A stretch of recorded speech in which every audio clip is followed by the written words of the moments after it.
Remember hearing about a guy in Missouri who got bit by a venomous snake and died because he refused to go to the hospital and get the bill? That was real. And while we don't know exactly how much he was going to be charged, it was 2015, but we can compare that to when a kid was bitten in San Diego in 2024, where his parents received a final bill of $297,461.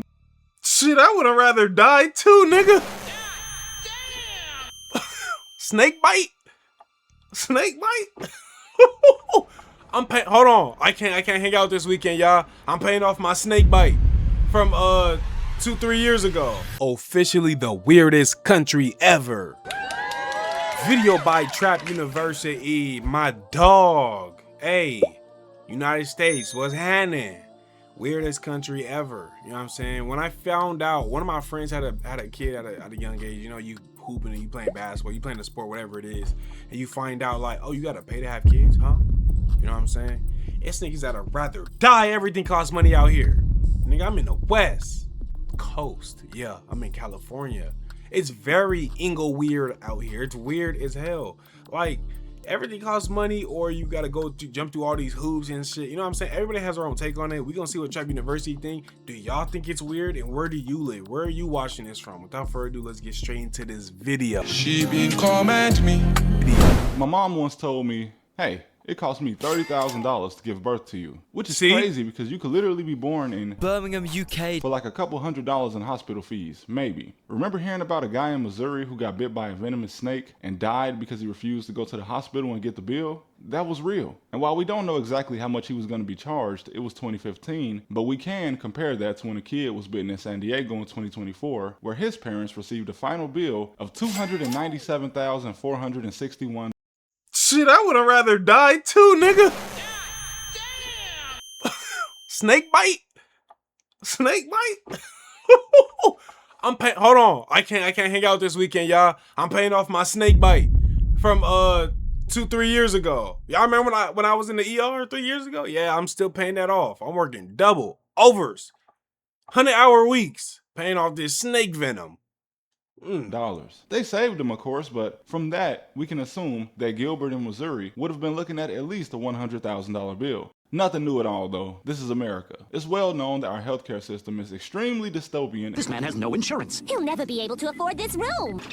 But let's move on, because we also need to discuss why in the nepotism was the president's son-in-law negotiating peace in the Middle East? Why was he involved in the Abraham Accords, which is essentially the Arab states that are cool with Israel agreement? He was negotiating peace in Gaza and Ukraine. He was involved in negotiating the trade agreement between the US, Canada, and Mexico. That's an over $30 trillion trade bloc, more than the entire EU. He was given the highest civilian honor in Mexico. Why? This would be like if in 1919, Woodrow Wilson's son-in-law, Frank, negotiated the Treaty of Versailles and was key in disarming Germany. Frank. Jared Kushner had no experience in government when his father-in-law became the president of the United States. In fact, he was usually too busy at work in 666 Fifth Avenue, which is the building he bought in, at the time, the most of course it's 666, huh? expensive single property purchase in U.S. history. And yes, they did change the name to 660 Fifth Avenue, but physically, it's still at 666. So naturally, his first political job ever was when he was appointed the senior advisor to the president. He was given top secret security clearance, despite the fact that his entire political career is the exact definition of conflict of interest. Nepotism like this just isn't as common in most democratic countries. There's of course many other kinds of nepotism that takes place in other countries as well as the United States, but not let my son-in-law dictate historical events that will have major implications on world history nepotism. Like, we're gonna look back and be like, who was this motherfucker who made this plan? Who helped this treaty? Who brought these two allies apart? With, you know what I'm saying? It was him. And what was his background? Oh, that was my sister boyfriend, or that was my sister husband, or whatever the fuck. He's a in-law or whatever. This is like Mao Zedong's grandson being made the youngest major general in China level of nepotism, but even worse. Nepotism in the US is almost like a dystopian aristocracy. I remember being told as a kid that anyone in the US can become president. What they failed to mention was that if you don't get endorsed by blue party or red party, then your chances of being elected president are zero. The same with being a governor or a senator. They also never mentioned APAC in school. And let me also give a very special thanks to someone who truly loves Israel, loves it so much that my daughter converted. Damn, we got ads. I'm sorry, y'all. I'm poor. I don't got YouTube Premium. Y'all help me out and subscribe. My daughter converted. But for years, we have served as entertainment for the rest of the world while simultaneously being an existential threat to humanity. The meme template for a soulless executive is usually just an American. You know what it is for America too? Like we are the point, the pick and prod for everything wrong, but then we set the standards. And you know what's the subculture below that is African American culture, Black American culture. Not even African. I'm Nigerian. Not even my culture. It's obviously a melting pot and things of that nature, but the majority of culture, what we find is entertainment, we find is funny, what we find is good, majority lies in the Black community. We have a standard for everybody, but we take the hit for everybody. We always will. That shit not fair. You know what I'm saying? Yeah. Americans are fat. Look what Americans eat. But why are y'all putting it on your menu? But you know what I'm saying? Why are you putting it on your menu but trying to make it healthier?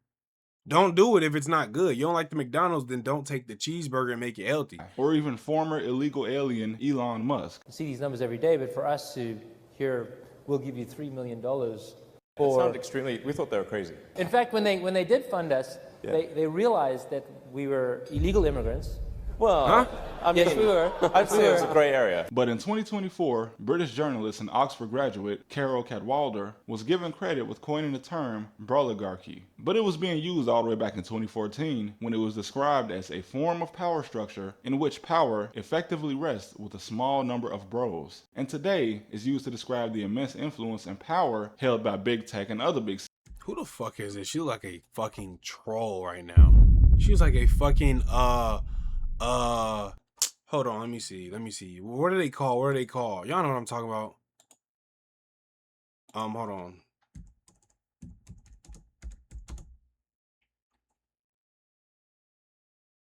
Wait, stay there with me.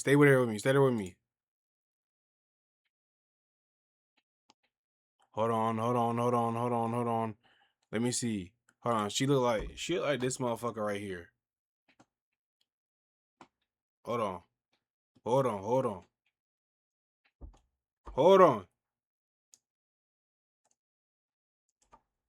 She like this motherfucker right here. This one. Oh, perfect. Right here. She like this motherfucker right here. Do she not look like this? She look just like this. Hold on. We gonna see. Right here. You see her? Right there. Crazy ass. Nigga, that's an instant green. Give me a round of applause for picking that out. I'm fucking nice. God gave me a gift and it was that.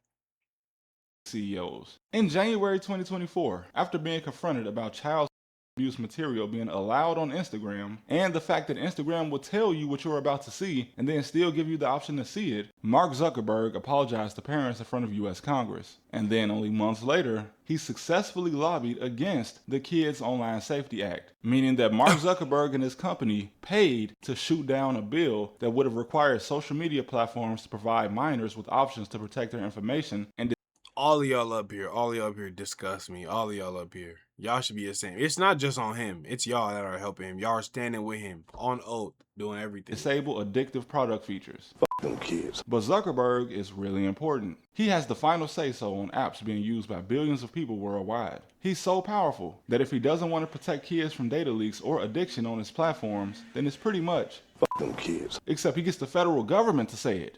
This guy, the guy who essentially invented Tinder in 2003, except instead of being used for dating, it was literally just used to rank which girls at Harvard were ugly and which were hot. But he isn't just some random guy that revolutionized social media from his Harvard dorm room. Mark was bred to be a tech overlord. His parents sent him to Philip Exeter Academy, a school with a history of sexual misconduct that was also attended by over 30 future congressmen. Oh, so he got touched as a kid. That's probably what it was. His head is all sick and twisted. At least 19 different future governors and 19 future senators, and one U.S. president. It's kind of like the Academy from that Hunger Games prequel. You know, the super dystopian school that only rich and powerful people in the capital can send their kids to? Yeah, it's like that. Or at least it will be, the way we're headed now. And yeah, I've seen people compare the US to Pan Am, the country in the Hunger Games, but I don't want to bring the Patriot Games of 2026 into the conversation, because that's where a lot of the comparisons came recently, and even though it was eerily similar to the Hunger Games, it's obviously just a high school athletic competition. And they also competed for $250,000 in scholarships. I had no idea this was going on. And by the looks of it, nobody that looked like me knew either. Unless you were Indian. Maybe he's one black man. What ratio is this? How y'all doing athletics? Is this athletics? Ain't no black people winning. They said this one ours. This one's ours. We having this one. This is us. That's crazy. Obviously just a high school athletic competition. And they also competed for $250,000 in scholarships, which is cool unless you're some unathletic kid that wants. Imagine winning this and then your little baby brother or your uncle or somebody gets bit by a snake. Now you only got about $50,000 left. Taxes. And they're gonna tax more than 100K. It's gonna be like 103K. 102K. Tax. A scholarship. But yeah, bread and circuses. That was one of the main themes of the Hunger Games, and one of the main things of the civilization that the Hunger Games was based off of, which is ancient Rome. And here in the US, we're pretty much the land of bread and circuses. We have plenty of food to go around, as America has over 874 million acres of farmland. That's over 3.5 million kilometers from our non-Americans, which is bigger than India. And the US is often described as the entertainment capital. And not to mention, our streamer, influencer, and entertainment culture is by far the most influential. But a 2014 study from Princeton and Northwestern University concluded that the U.S. government represents not the interests of the majority of citizens, but those of the rich and powerful. Right. Which, obviously. But it's not just all tech bros and Elon having a net worth that's 3% of the GDP. Yeah, it's the regular people too, the common people too, the people that are mediocrely doing better than the rest of everybody, that have a big majority or say in produce, in medicine, in obviously not big medicine because that would be what he's talking about, but you know, things of that nature, transportation, people who pass the bills, people who make the routes, people who they all conform for the people of a higher status and wealth class. That's what they do. Because let's take a look at the Senate. In the U.S., 70 to 80% of U.S. senators are multimillionaires, with 5% being worth $100 million or more. Once a bill passes in the House, it has to go through the Senate before it can be presented to the president. What does a regular day as a senator look like? Like, you wake up and do what for most of your week? Like, what do you do? Like, are you doing something every day, or is it like what do you do? I really like, you show up to these meetings and you attend these balls and these hearings every now and like once a month, once every 6 months or whatever, like the big ones. You're not doing that every single day, 2 times a week. You're not. I'm not gonna lie, it's extremely difficult for me to see the Senate, which is made up of the 1%, accurately representing 99% of the country. And if you want to continue with more dystopian facts, just take a look at a map showing the average household income by county in the US. And once you do, you'll notice that it looks very similar to a map showing heart disease death rates by county. And as you can see, the wealth and health is all concentrated around the metro areas or suburbs of New York City, Chicago, Miami, LA, and Austin, Texas, with New England, of course, being notably wealthier as a whole, while the rest of the states, which is mostly rural areas, have the lowest income and the most death from heart disease. And this also might be obvious to some people, but where does it go from here? Being a billionaire and controlling some industry or lobby makes your voice more important to the US government than 99% of Americans. If you have an issue or a struggle and you have the money, we're taking his advice before we take the motherfucker who's not paying his bills and that needs help with his heart disease problem. Yeah, if I have heart disease and I'm poor and I'm late on my medical bills and, you know, I'm struggling, I can't get by, I don't have any real net worth, not even net worth, but you know what I'm saying? I don't have money to my name. I'm struggling financially. I'm in a poor, not society, a poor environment. I'm just struggling in life. And I'm like, I don't like these foods in this area. I'm in a food desert or you know what I'm saying? You say this to certain people that it matters, that it means. You can go to your local city, your city town hall, whatever. I'm thinking town hall, whatever. When you do those meetings and you speak what you feel like. But someone who's rich can go and do that. Send an email, and we're gonna take that into consideration, sir. because it affects you. You have the money that's going to benefit us. It's going to help us. It's not like that for if you don't have money. They don't give a fuck. And that's the sick part about it. It should be the other way around. You got money, figure something out. You in a food desert and you got the money, find a way to get yourself out the food desert. You got the money. Like, good enough money. Because we are literally one worldwide conflict away from Katniss Everdeen and reaping ceremonies. But who knows? Maybe we'll get it together one day. Maybe we'll annex Canada and Mexico and live happily ever after as Greater America. Either way, I thank you guys for watching. Thanks. Yeah, man. I don't know. This shit just kind of bums you out when you really take a step back and you bag it. You sitting here like, damn. Especially for someone like me, I'm in Los Angeles, California. I'm sitting here like, damn. A lot of this shit, I feel like we're guinea pigs a lot of the time. And money wise, they just ask for everything. You can say just move.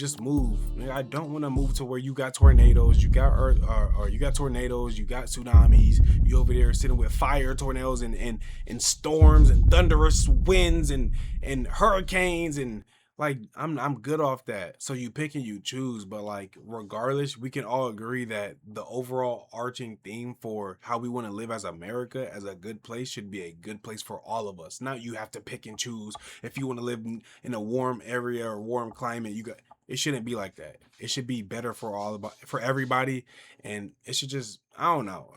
People are forgetting the morality, and they're putting that behind. They're putting that last on the list when it should be up there at first. Without further ado, I appreciate you for watching. Like, comment, share, subscribe. But like you to death. I'm see you next one. I'm gone.